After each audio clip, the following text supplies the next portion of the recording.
আজকের গল্পের নাম যাজ্ঞিক ব্রাহ্মণ পত্নীদের প্রতি শ্রীকৃষ্ণের অনুগ্রহ।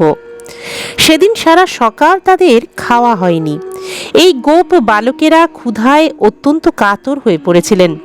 তারা তখন কৃষ্ণ ও বলরামের কাছে গিয়ে বললেন, প্রিয় কৃষ্ণ ও বলরাম, তোমরা উভয়ই সর্বশক্তিমান, তোমরা মহাবলশালী, তোমরা সমস্ত অসুরকে হত্যা করতে পারো। এখন আমরা ক্ষুধায় অত্যন্ত কাতর হয়ে পড়েছি, দয়া করে আমাদের এই ক্ষুধা নিবৃত্তি করার কোনো ব্যবস্থা করো। তাদের বন্ধুরা তাদের এইভাবে অনুরোধ করলে কৃষ্ণ ও বলরাম তখন যজ্ঞ অনুষ্ঠানে রত কয়েকজন ব্রাহ্মণেরা পত্নীদের প্রতি কৃপা প্রদর্শন করলেন।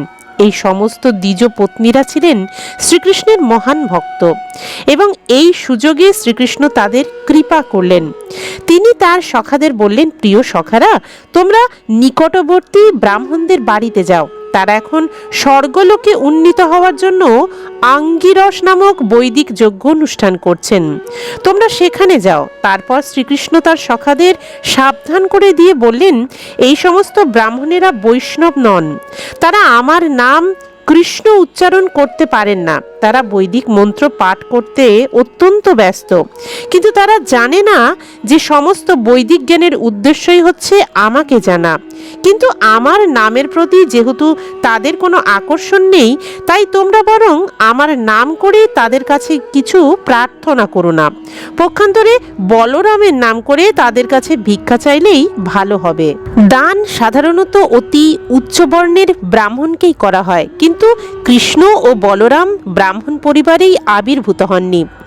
বলরাম ক্ষত্রিয় রাজা বসুদেবের পুত্র বলেই পরিচিত ছিলেন এবং বৃন্দাবনে শ্রীকৃষ্ণকে সকলেই নন্দ মহারাজের পুত্র বলে জানতেন, যিনি ছিলেন বৈশ্য।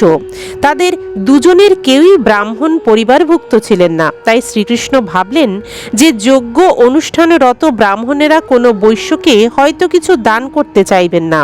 তাই শ্রীকৃষ্ণ তার সখাদের বললেন, কিন্তু তোমরা যদি অন্তত বলরামের নাম নাও, তাহলে তারা কিছু দান করলেও করতে পারেন, কেননা বলরাম হচ্ছেন ক্ষত্রিয় আর আমি হচ্ছি বৈশ্য। তাই আমার নাম নিলে ওরা হয়তো কিছুই দান করবেন না।